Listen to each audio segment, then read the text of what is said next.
Cabinet मंत्री भरत चौधरी जी हमारे साथ मौजूद हैं। सर, जिस तरह से बंगाल में एक प्रचंड जीत आप लोगों ने हासिल की और शपथ ग्रहण भी अब हो गया, शुभेंद्र अधिकारी को वहाँ का मुख्यमंत्री बनाया गया। किस रूप में आप देखते हैं और कितनी बड़ी इस जीत को मानते हैं कि बंगाल में पहली बार बीजेपी का आना?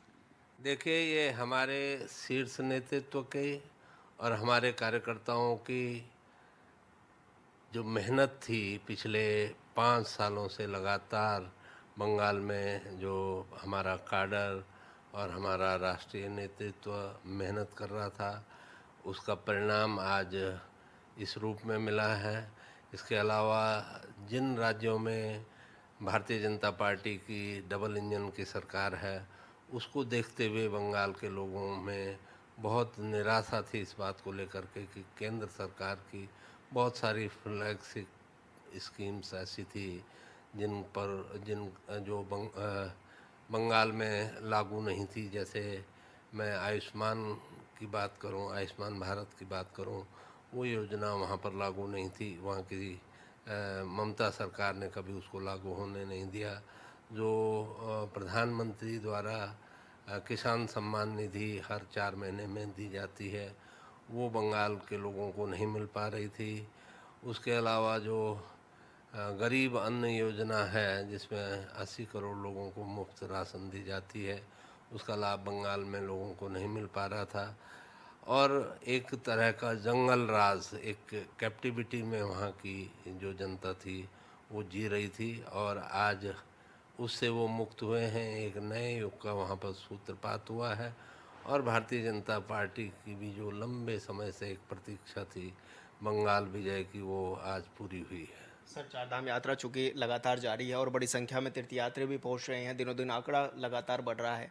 किस तरह की व्यवस्थाएं आप देख रहे हैं, क्योंकि खास तौर पर यह भी देखा जा रहा है कि आप लगातार यात्रा रूट्स पर भी जायज़ा ले रहे हैं, जा रहे हैं।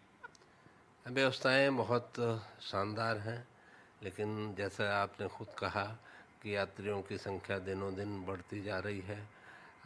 लेकिन उसके बावजूद भी पुख्ता इंतजामात जो है वो यात्रा रूट पे किए गए हैं। सड़कें बहुत बेहतर हो चुकी हैं, और उसके अलावा स्वास्थ्य की अगर हम बात करें, सैनिटेशन की अगर हम बात करें, तो बहुत बेहतर व्यवस्थाएं इस समय वहाँ पर की गई हैं। हेली सेवाएं बहुत कायदे से, जिसको कह सकते हैं कि किसी तरह की कोई अव्यवस्था वहाँ पर नहीं है।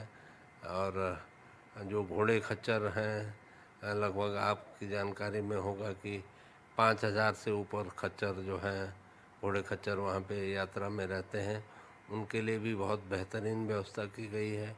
यात्रा रूट पे जो खच्चरों की लीद से गंदगी होती थी, उससे भी इस बार पूरी तरह से निपट लिया गया है। उसका डे टू डे बेसिस पे कलेक्शन होता है।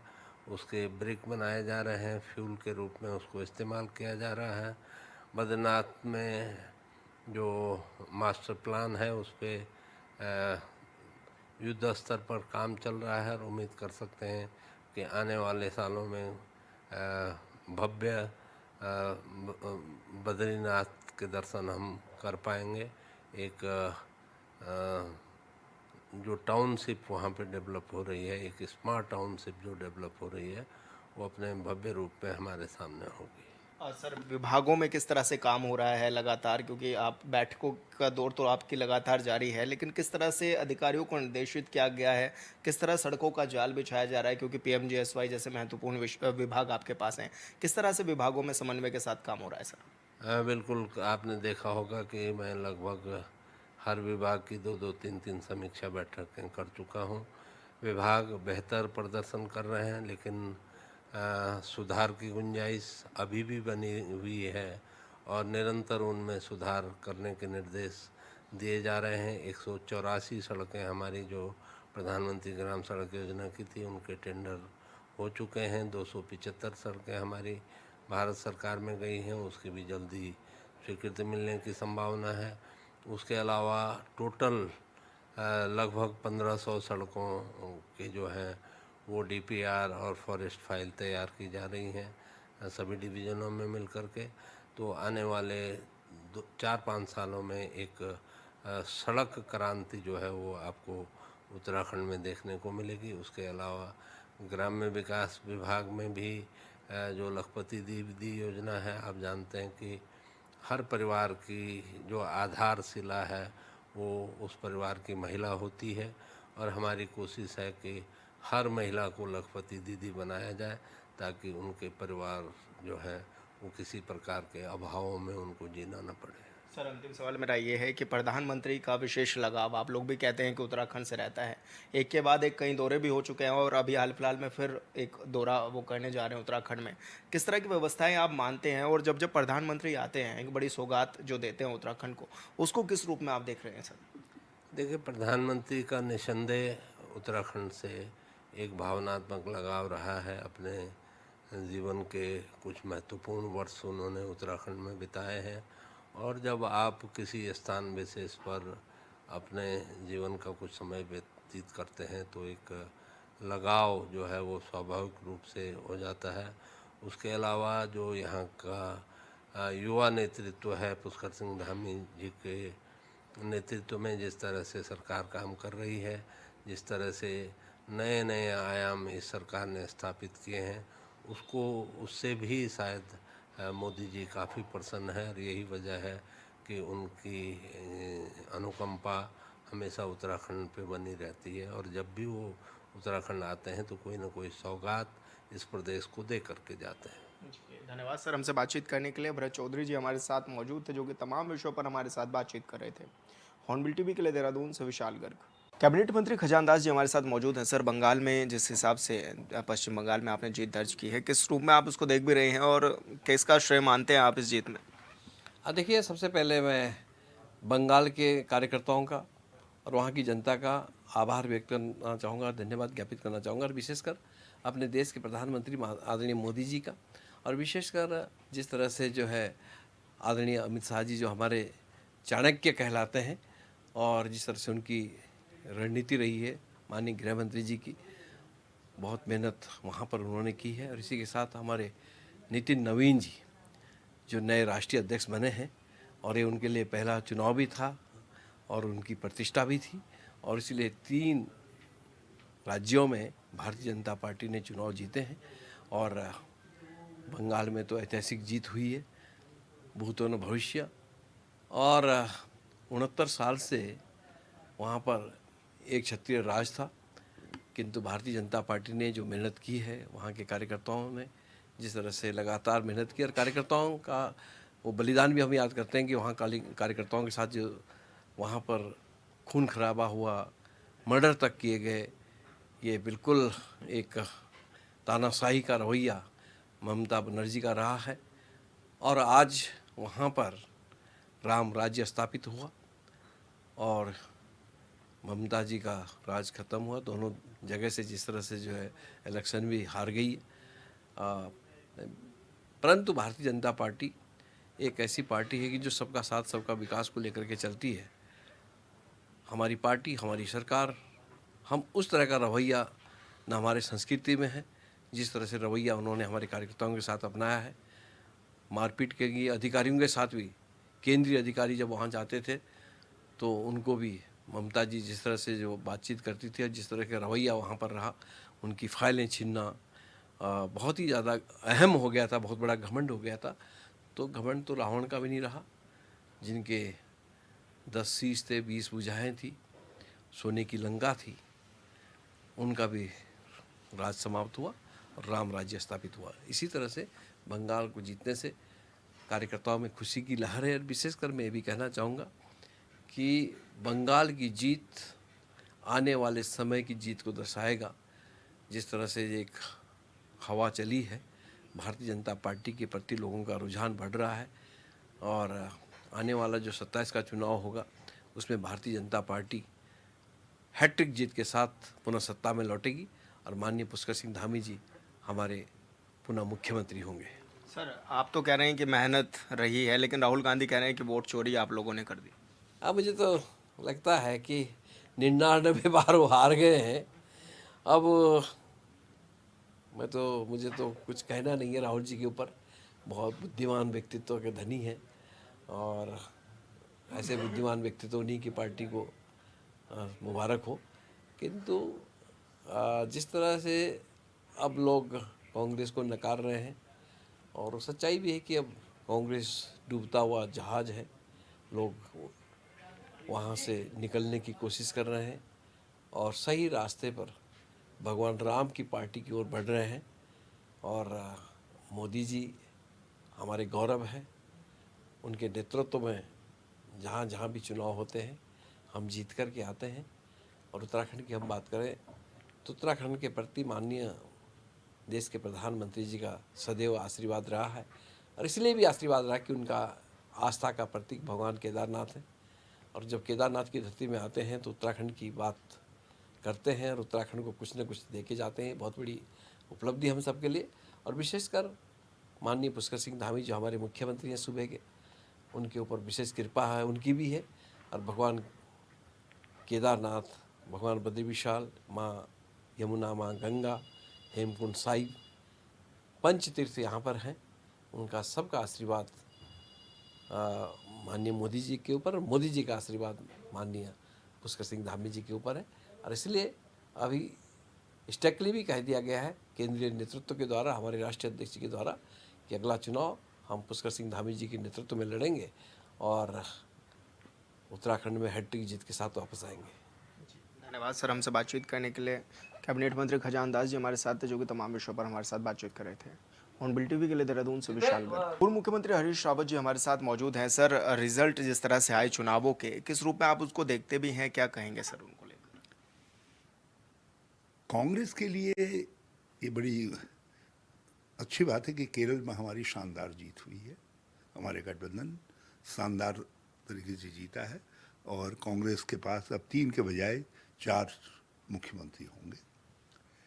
मगर ये चुनाव सारे लोकतांत्रिक पार्टियों को, या विशेष तौर पर इंडिया गठबंधन जिसमें ममता जी भी सम्मिलित हैं, एक बड़ा सबक देता है कि अकेले अकेले आपको सबको मिल करके और 2024 के चुनावी नतीजों के जो कांग्रेस के नेतृत्व में विपक्ष को एक शक्तिशाली भूमिका दी है, वो भूमिका मिलजुल करके हमको निभानी पड़ेगी। आपसी मतभेद, महत्वाकांक्षाओं को एक तरफ रख करके और सम्मिलित रूप से लड़ना होगा, क्योंकि पार्श्विक शक्ति का इस्तेमाल हुआ है। असम में और बंगाल के अंदर कौन सी शक्ति, ताकत ऐसी बची है केंद्र सरकार की जिसका उपयोग नहीं किया गया? बस केवल वहाँ यदि नहीं लगाएगी तो आर्मी नहीं लगाएगी, या बोफोर्स की तोहफ और टैंक और राफेल नहीं लगाएंगे, बाकी तो सब कुछ लगाएगा वहाँ। जैसे कि सर राहुल गांधी जी कह रहे हैं कि वोट चोरी हुए हैं, तो क्या आपको भी ये लग रहा है कि एसआईआर के जरिए वोट की चोरी भी की गई? इस सब कुछ हुआ है एसआईआर के जरिए आप 2-2.5 हजार वोटों को हर जगह गड़बड़ाते हैं और उससे सारे नतीजे, निष्कर्ष प्रभावित होते हैं। तो सर, जिस तरह से बीजेपी कह रही है कि हमारी ऐतिहासिक जीत हुई है बंगाल में, और जिस तरह से मोदी जी भाषण भी दे रहे हैं, आपने भी सुना होगा रात को तो किस तरह से आप उनके उस भाषण को देखते भी हैं? कभी ऐसा शासन बहुत सारे लोगों का रहा, गंगोत्री से लेकर के गंगा सागर तक, लेकिन गंगा सागर तक जब पहुंचने के बाद सिमट गए। और मैं समझता हूँ ये लोकतांत्रिक शक्तियाँ और आम जनता भी इससे एक सबक लेगी। जिस तरीके से चुनावों को हड़पा जा रहा है, छीना जा रहा है, जीत को मैन्युफैक्चर्ड किया जा रहा है, तो ये सब चीज़ें हैं जो लोकतंत्र के लिए स्वस्थ नहीं है। और संदेह गहराता जा रहा है। इलेक्शन कमीशन यदि स्वायत्त और स्वतंत्र हो तो वो इन शंकाओं को दूर कर सकता है। यदि वो दूर नहीं कर रहा है तो माननीय सुप्रीम कोर्ट इन शंकाओं को दूर कर रहा है, मगर सुप्रीम कोर्ट के एक सेंटेंस ने सबको डरा दिया। सर, क्योंकि अब उत्तराखंड में भी आगामी जल्दी चुनाव होंगे 2027 में, उसको लेकर के किस तरह की तैयारियां हैं? और क्योंकि अभी तो वहाँ पर आप लोग वोट चोरी के आरोप जिस तरह से लगा रहे हैं, उत्तराखंड में इस तरह की सिचुएशन ना हो, उसके लेकर के किस तरह से तत्पर है सर? बहुत ज़बरदस्त तरीके से तैयारियां हो रही हैं। गुजियाल जी, यशपाल आर्या जी, प्रीतम सिंह जी, ये सब लोग लगे हैं रात दिन इसी काम में और तैयारियां कर रहे हैं, बहुत मुकम्मल तैयारियां हो रही हैं। तो इस बार सर पक्का है कि उत्तराखंड में कांग्रेस आ रही है? हाँ, हमारे पास बहुत सशक्त नेतृत्व है।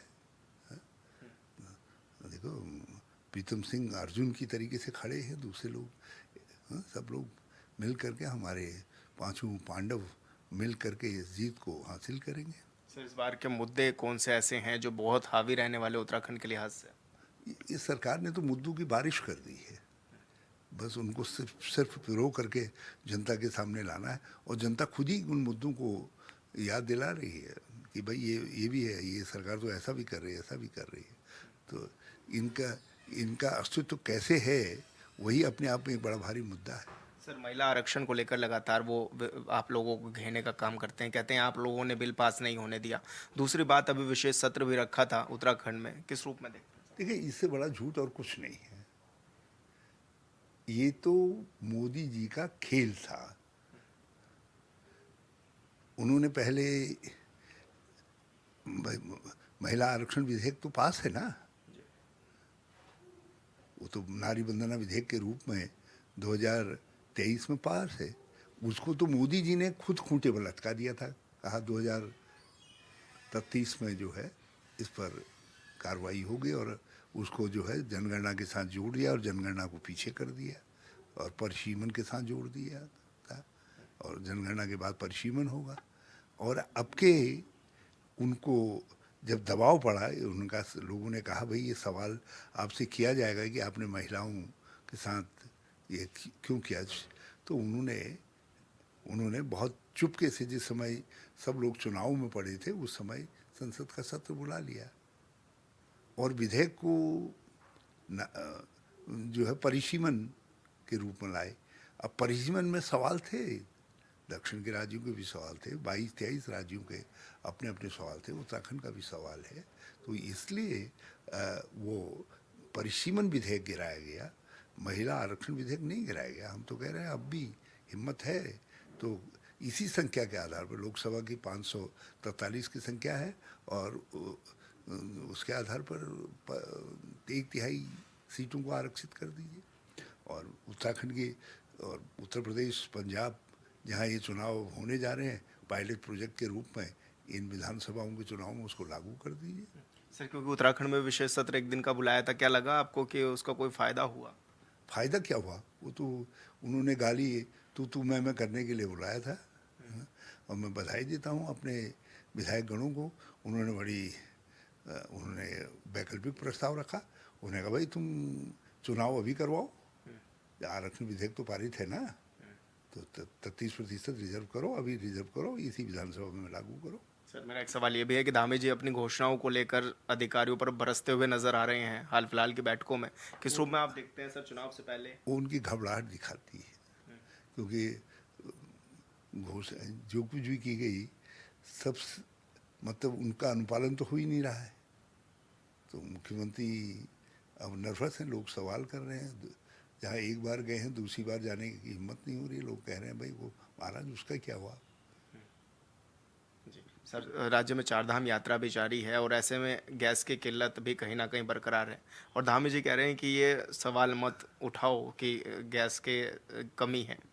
क्यों मत उठाओ, गैस की कमी की वजह से जो है सारे लोग परेशान हैं, खाने पीने की कीमतों के दाम बढ़ गए हैं। जो लोग ठेली में, रेहड़ी पटरी में जाकर के स्ट्रीट फूड का इस्तेमाल करते थे, उसी से काम चलाते थे, घर वो नहीं थी, उनको अब उनकी जेब पर जौड़ा भार आ गया है, जौड़ा भार आ गया है।